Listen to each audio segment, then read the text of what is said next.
अगर हम डिमेंशिया के कारणों की बात करें तो इसमें सबसे जो प्रमुख कारण है वो अल्जाइमर डिजीज है। इसमें रोगी की जो ब्रेन की नसें हैं जो मेमोरी से रिलेटेड हैं वो सूखनी शुरू हो जाती हैं और वो धीरे धीरे करके मेमोरी के साथ साथ उसकी लैंग्वेज का वर्ड मिलना, बोलते वक्त वो उसका अटक जाना, वो कहना कुछ चाहता है बोल कुछ पाएगा, ये सब उसको धीरे धीरे प्रोग्रेस होने लगेंगी। लैंग्वेज के बाद कैलकुलेशंस, फिर उसका मूड, फिर उसकी डे टू डे एक्टिविटीज़ और एडवांस स्टेज में वो बिल्कुल बेड रिडन भी हो सकता है। उसके यूरिन का कंट्रोल, उसके लेट्रिन का, टॉयलेट का कंट्रोल भी खराब हो सकता है और वो यूरिन और टॉयलेट कपड़ों में भी पास करने लग सकता है। ये एडवांस स्थिति में जो उसके केयर गिवर्स हैं, फैमिली मेम्बर्स हैं, उनके लिए भी बड़ी खराब स्थिति हो जाती है। उनको कंट्रोल कर पाना उनके लिए भी बड़ा मुश्किल रहता है। अल्जाइमर के अलावा अदर जो कॉमन कारण है उसमें frontotemporal dementia, dementia with Lewy bodies और वस्कुलर डिमेंशिया भी कॉमन कारण है। फ्रंटल डिमेंशिया में व्यवहार उसका गड़बड़ होता है, मेमोरी उसकी अच्छी रहती है शुरुआती स्टेज में, पर्सनैलिटी चेंज हो जाता है, उसको गुस्सा आना, जो आदमी पहले बड़ा शांत रहता था अचानक से गुस्से में रहने लग जाता है,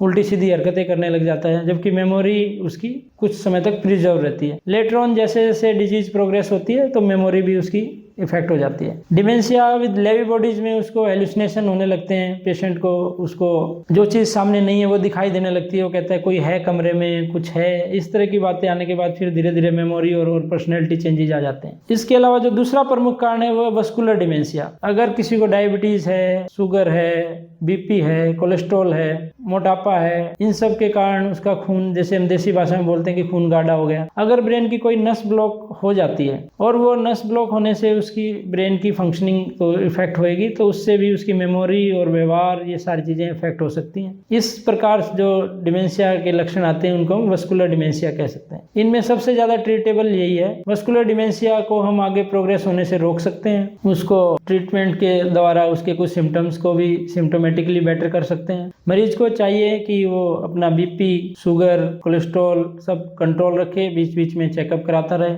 स्मोकिंग करता है तो बंद कर दे, अल्कोहल का यूज लिमिटेड मात्रा में करे, डेली एक्सरसाइज करे ताकि उसके जो वस्कुलर रिस्क फैक्टर्स हैं वो कंट्रोल में रहें। अगर उसे कोई हार्ट की प्रॉब्लम है तो उसको भी वो चेक कराए और कंट्रोल में रखे। तो इन सब के कारण हम वस्कुलर डिमेंशिया को कंट्रोल में रख सकते हैं। इसके अलावा कुछ प्रिवेंशन की बातें हैं जो हर आदमी को अपने यूज करना चाहिए। अगर किसी के घर में कोई डिमेंशिया का आदमी है, परिवार में कोई पारिवारिक सदस्य है जिसको डिमेंशिया है, तो कुछ केसेस में जेनेटिक कारणों से उनको चांसेस ज़्यादा रहते हैं। ऐसे पेशेंट को चाहिए कि वो अपना ध्यान रखे, तो हम डिमेंशिया होने की संभावना को 60 से 70% तक कम कर सकते हैं। अपनी healthy habits, healthy lifestyle use करें, एक्सरसाइज करें, कोई भी स्मोकिंग, अल्कोहल इस तरह के काम ना करें, रेगुलर हेल्थ चेकअप करें, BP, sugar, cholesterol, hormone levels, vitamin B12, thyroid, ये सब रेगुलर चेक करता रहे। इसके अलावा डिमेंशिया की संभावना में हमारा एक्टिव रहना बहुत जरूरी है। हमें मेंटली, फिजिकली, सोशली हर तरह से एक्टिव होना चाहिए। जिनको डिमेंशिया शुरुआत है वो लोग भी अगर मेंटली एक्टिव रहते हैं, जैसे कि कुछ पजल्स खेलना,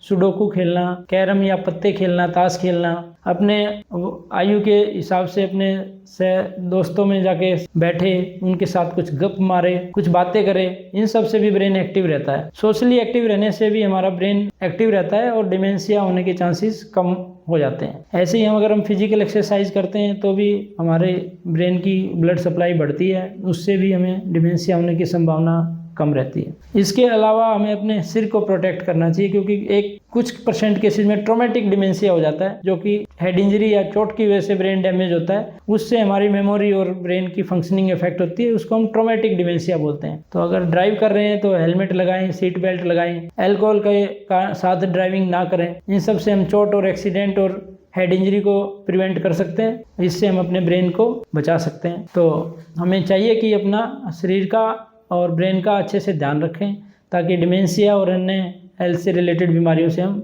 बच सकें।